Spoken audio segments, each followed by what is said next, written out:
To the flag, please. Join me if you will.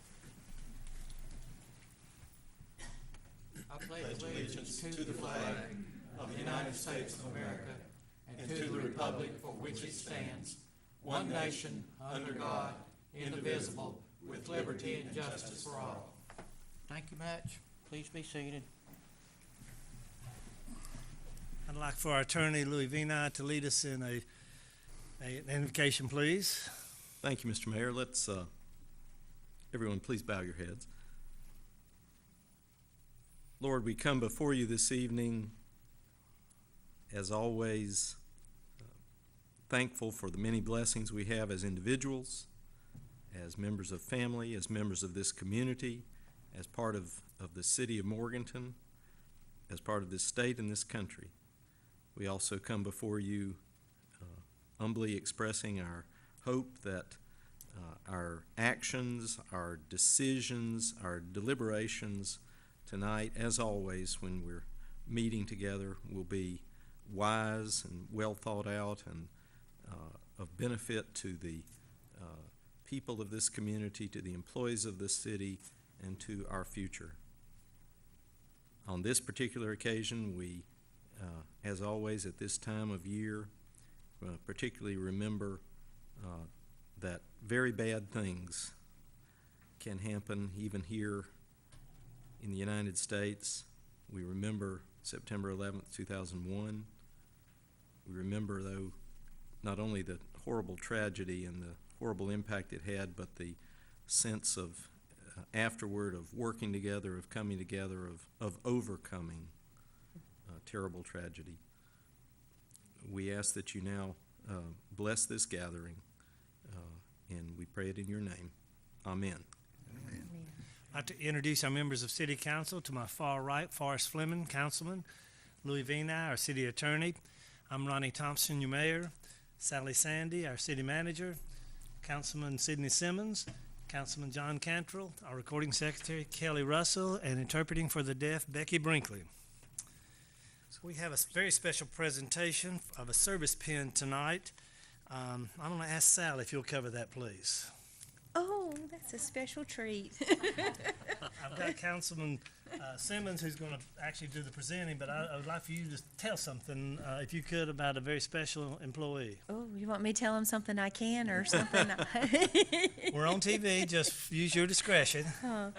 We are honored tonight to get to present a 30-year service pin to Teresa Massey, who I have been very fortunate enough to get to serve with here for my entire career.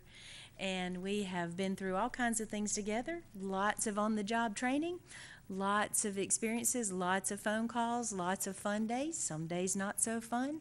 And she and I have both had babies together here, and we're still here to tell about it, and I am really proud to get to work with Teresa. Councilman Simmons, will you, and I'll ask Teresa to come to the podium, please. And she brought her bodyguard tonight, Yeah. Gary Massey, who I'm also very proud to work with.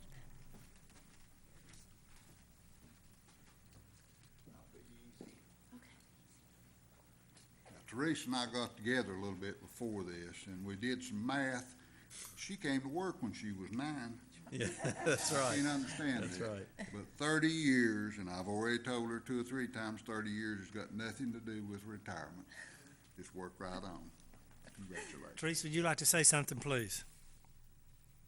Thank you for the opportunity to work here. I've seen a lot of people come and a lot of go, but they're all family. Yeah. I've enjoyed it. Thank you so much you. for service. Thank you.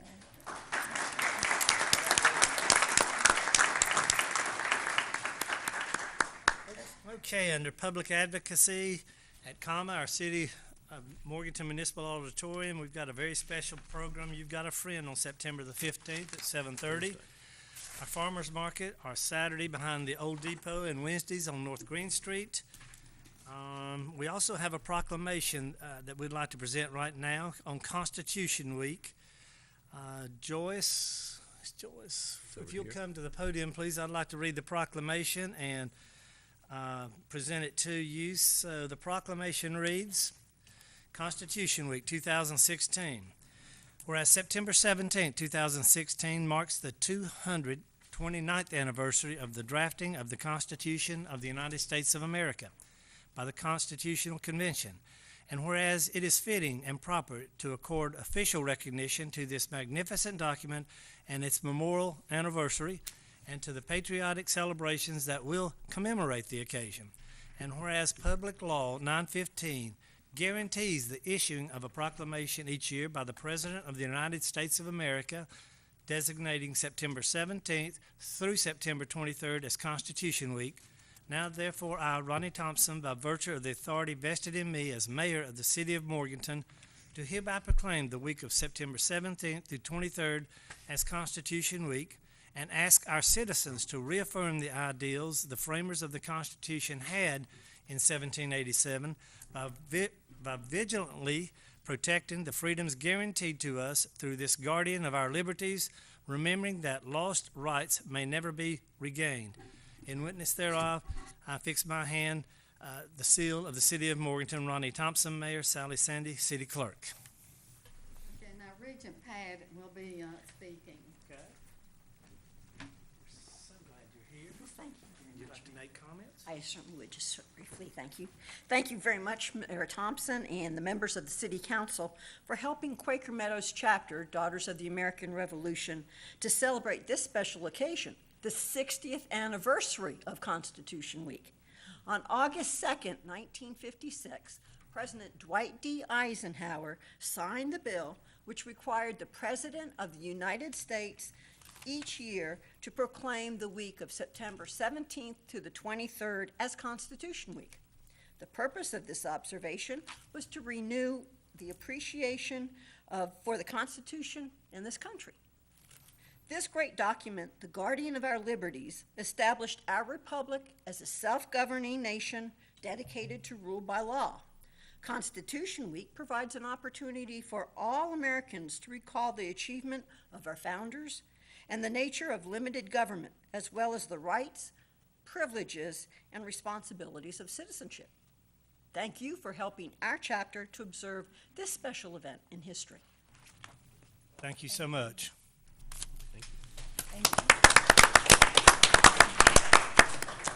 We proclaimed a week of Constitution Week. We have now a Alcohol and Drug Addiction Recovery Month. I think we have Joe Marks in the audience. I'd like to read that proclamation. Whereas prevention of substance abuse does work and treatment can be effective, an estimated 12,500 people are in recovery in Burke County. 1,400,000 people are in recovery in North Carolina, and 45 million people are in recovery across the nation. And whereas prevention of mental and/or substance abuse disorders works, treatment is effective, and people recover in our area and around the nation, and whereas recent cost-benefit studies consistently find the benefits to society that result from the treatment of alcohol and/or drug use disorders include cutting drug use by 50%, reducing crime by 80%, and reducing arrests by up to 64%, as well as improving health, increasing employment, and increasing overall social functioning of the individuals who have been treated. And whereas to help more people achieve and sustain long-term recovery, Burke Substance Abuse Network, the United States Department of Health and Human Services, the Substance Abuse and Mental Health Services Administration, the White House Office of National Drug Control Policy, and the North Carolina Department of Health and Human Services, Division of Mental Health, Developmental Disabilities and Substance Abuse Services invite all residents of North Carolina to participate in National Recovery Month. Now, therefore, I, Ronnie Thompson, Mayor of the City of Morganton, do hereby proclaim September 2016 as Alcohol and Drug Addiction Recovery Month in Morganton and commend its observance to all citizens. Adopted this 12th day of September 2016, Ronnie Thompson, Mayor, Sally Sandy, City Clerk. I'll ask Mayor Pro Tem John Cantrell to make that presentation. Thank you very much for Thank all you. your organization does for us. Thank you, Councilman Cantrell. And Joe, could you make a few comments, please? I can. Distinguished Mayor and distinguished Councilman, thank you for doing this. As you know, addiction is something that is rampant, not only in North Carolina, not only in Burke County, but in the United States. if you read the newspaper, if you watch your television set, you know that there are people dying of overdoses on a regular basis. Burke County, so far this year, is tied for second in North Carolina with drug fatalities, overdose fatalities. And we're fighting that fight, and we're fighting that fight of addiction. The beautiful thing is that on the opposite side of that fight, there are people like myself in long-term recovery, and long-term recovery is real.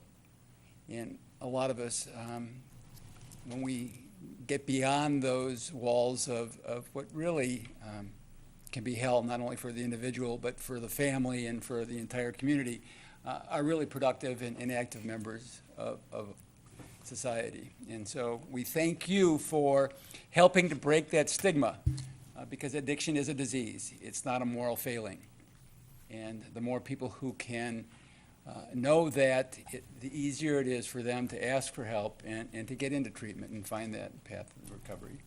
To help celebrate that, everyone in this room and everyone watching, please join us this Sunday on the square for the recovery rally. It's really going to be a public display of people celebrating their long-term, short-term recovery, but more than that will be a beacon of attraction, a light of attraction for those people on the fringe, those people that may still be out there, to show them that recovery is possible and what a wonderful way to live in recovery. So once again, thank you very much. Joe, that's this Sunday from 2 to 6? 2 to 6 this Sunday. Thank you so much. Thank you. Thank you. We do have an announcement about a very special award the city has been awarded. Sally, if you'll cover that, please. Sure. I'm happy to talk about the Marvin Collins Planning Award. That is an award that is given by the North Carolina chapter of the American Planning Association, and that's basically the state group for planners. And we have been selected this year to receive an award for our new zoning ordinance. You will recall that we just adopted that last year. Yes, Gosh, year it and a half seems ago. year and a half ago.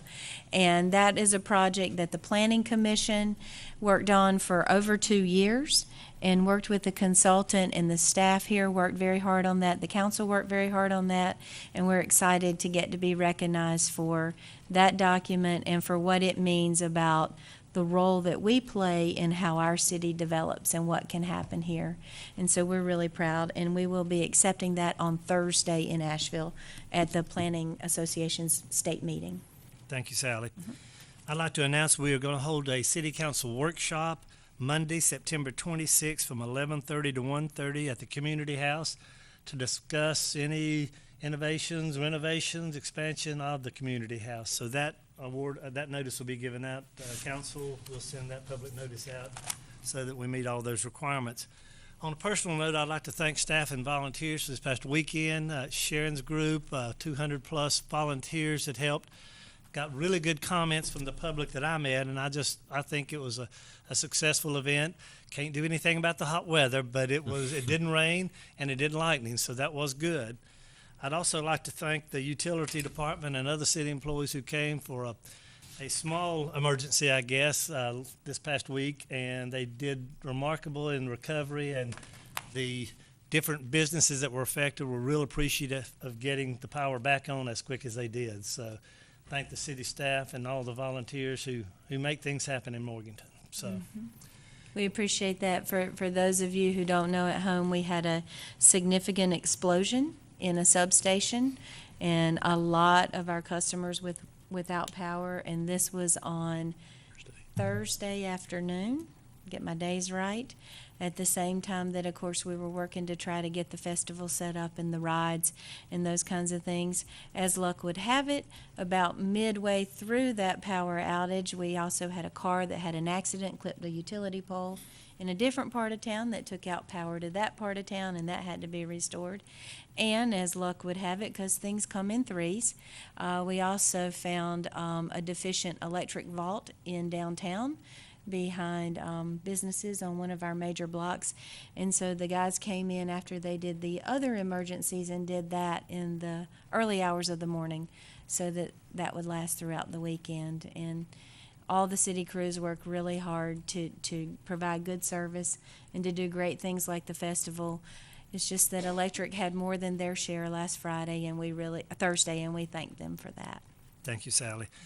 Do we have an update from the Municipal Power Agency? We do not much. It's just business as usual. We had an annual meeting in August and working toward getting ready for the winter and looking at rates for next year and what will happen with that group. But I have one thing, if I could do before we move on. Please. We have a special person here tonight, and we would like to introduce him, and that is Rob Winkler. And he is our new Director of Recreation. He has rejoined the city, and we want to welcome him and all look forward to working with him.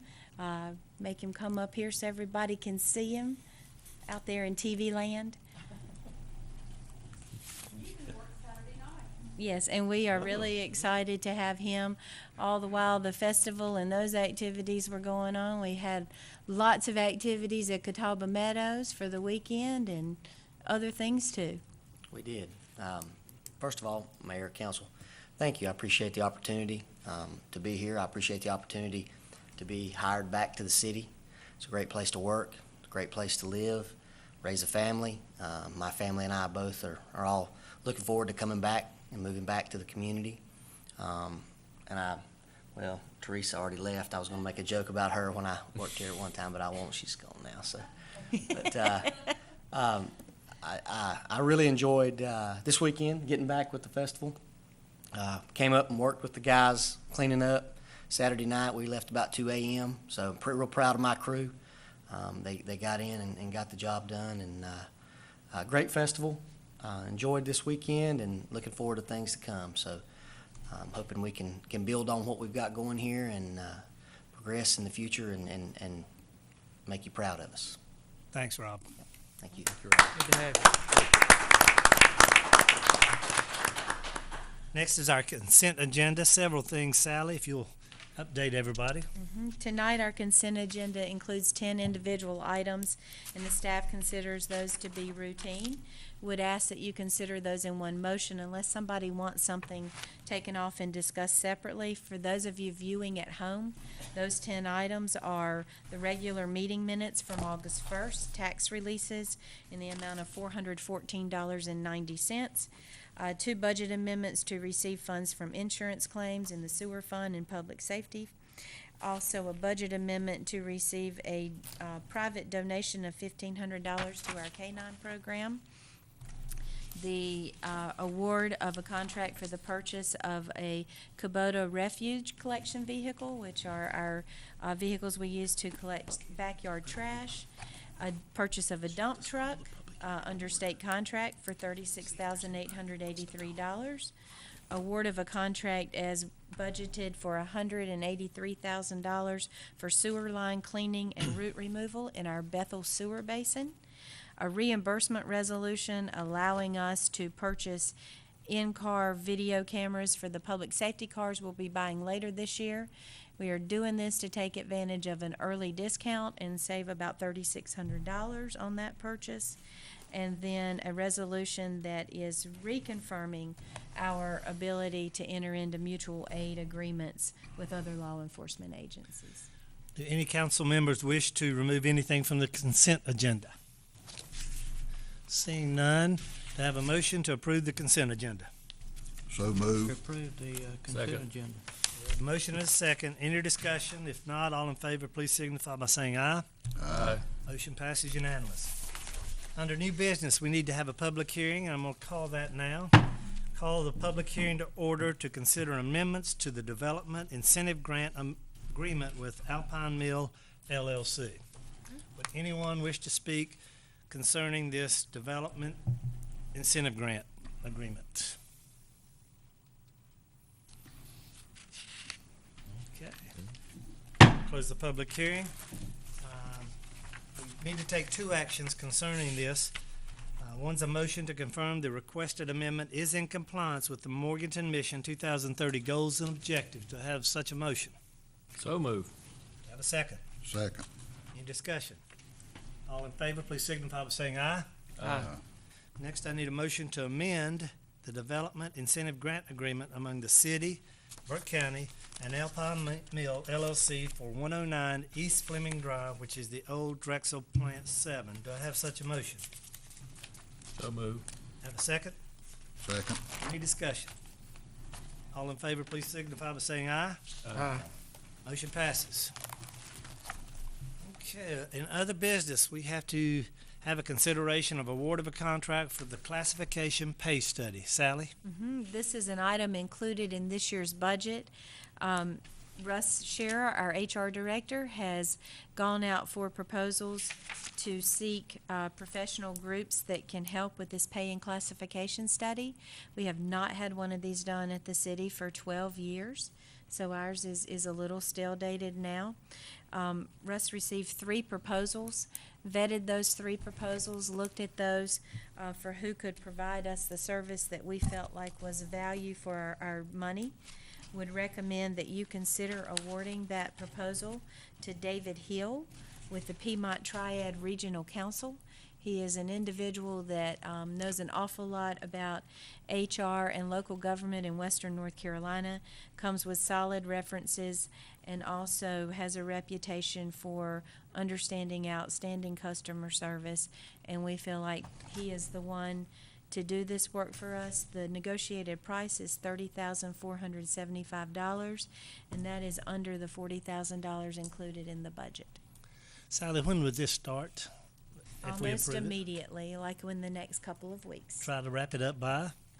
In time to have something back to you all for consideration for next spring's budget season. Thank you. I need a motion, please. I move to award a contract for a classification pay study and personnel manual update to Piedmont Triad Regional Council at a price of $30,475. Have a motion? Do you have a second? Second. Any discussion? Hearing no discussion, all in favor, please signify by saying aye. Aye. Any opposed? The motion passes. Next is consideration to adopt an ordinance restricting through truck traffic on Stonebridge Drive. Sally? We have been getting a lot of comments and concerns from citizens that live along Bethel Road and concerns with the truck traffic. During the work at Interstate Exchange 105, a lot of trucks have used the Bethel Road option during that process, which of course was a 3-year process. And now the residents along there are concerned that that is continuing. We have been in contact with DOT because Bethel Road is a state road and controlled by them.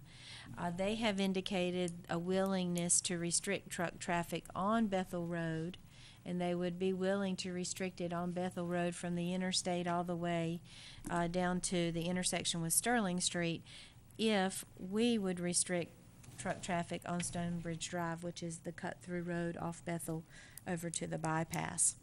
The only way that the DOT will do that is if we do that, because their requirements say that they can't restrict that unless we are willing to restrict the second piece of it. So Stonebridge is a city street. It is. Bethel is a state street. Yep. Okay. We need to take action. Do I have a motion?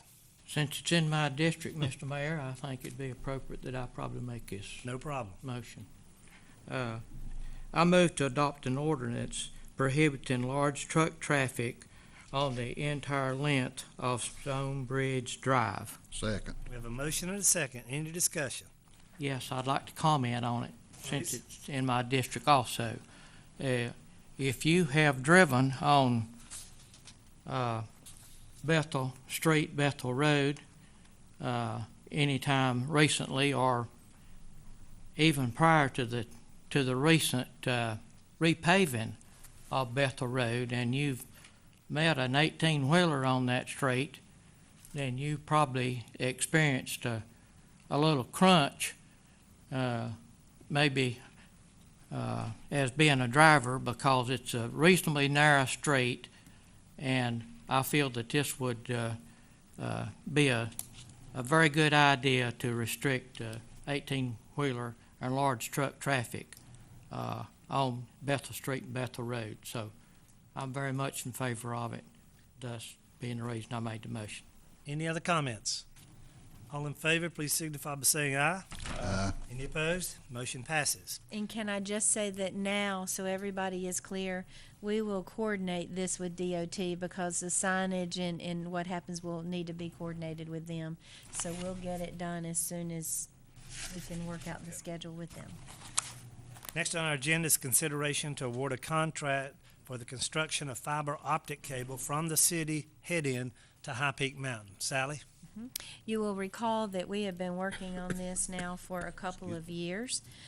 We were able to acquire some property that included a tower and a small building up on High Peak, allowing us the opportunity to move our off-air signals and that equipment that we have located on the water tank on Vine Arden to up the top of the mountain, which should hopefully help with our reception and also cure some of our tiling with some of those stations.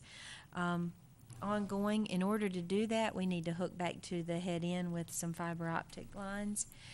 To do that, we had to get permission from Duke Energy, and might I just say that took us almost 16 months to get that permission from them. But we have received that, and now we have a bid from a contractor, CFS Communications of Hickory. They have done work for us before, and they do quality work, and they have given us a price of $39,800 to do the work. Do we have a deadline for this work to be done? It will be done also starting momentarily. As a matter of fact, I think they've been getting ready to make ready, which is the first requirement for a fiber project. So I think it would happen in a matter of days after tonight, and it will take several weeks to get it done. Council, what's your motion?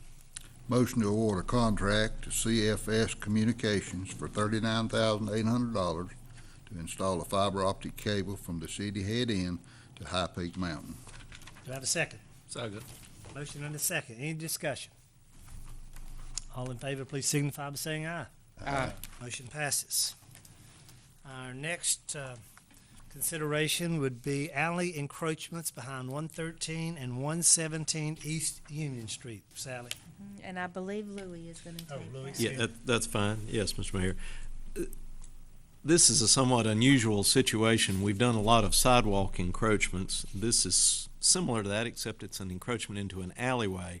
This is the alley that runs parallel to East Union Street between North Green and North Sterling. If you can picture that. It does run all the way through, and the western end over behind Gregory's Jeweler is blocked off to vehicle traffic, but it's still open for pedestrians. The other end, closer to North Green, is open to vehicles and pedestrians. The business of Brown Mountain Bottle Works at 117 East Union already has an entryway back there, a rear entrance and handicap entrance. The new building the new business rather, at 113 East Union, which is to be Homer's Soda Shop, would desire a similar thing, but clearly that's going to have to impinge on what is now part of the alleyway, and the Brown Mountain Bottle Works property would have to renovate theirs to match it, since those two are side by side. The projected agreement would allow them to encroach no more than 12 feet from the back of their building lines. This shouldn't be any farther into the alley than the existing narrower part of the alley that's close to North Green Street. This would be the city would be allowed to terminate this agreement at any time for any reason if we decided for whatever reason we needed a wider alley there. And the property owners would be required to coordinate and cooperate with each other on these. The agreement does not specify a type of material. You may know that Brown Mountain Bottle Works currently has a wooden porch, but instead both of them may have different types of materials. The key thing is it would encroach no more than 12 feet. The exact amount is left uncertain, that it will be no more than that, but we will insert the proper amount when that's determined by the property owners and the document's ready to be signed. Will it need to have handicap accessible? This is one of the purposes in doing this for both of them is, since both will be open, retail businesses with ABC licenses, they need to have handicap accessibility at their rear entrance. Since each of them only has the front entrance on the sidewalk, this will be their rear entrance, and that's the main reason they need to do this. And of course, the structures will have to comply with building code. Council, we have two separate motions. Yes. What's the pleasure of council? John? I move we adopt and approve an alleyway encroachment agreement for 113 East Union Street with 113 Union LLC. I have a motion. Second. I have a second. Any discussion? All in favor, please signify by saying aye. Aye. Motion passes. We need another motion, please. I move we adopt and approve an alleyway encroachment agreement for 117 East Union Street with Rudy Bell / Bell Properties. I have a motion. Do I have a second? And a second. Thank you, Councilman Simmons. Any discussion? Yeah, I think it's pretty important to point out that, to meet the requirements, that, these businesses are required to have, two handicap accessible, areas. And if you know much about the buildings up there, there are buildings on each side of each of these two buildings. So the only way that you're gonna get two handicap accessible entrance ways is one in the front and one in the back, so there's not much choice on this.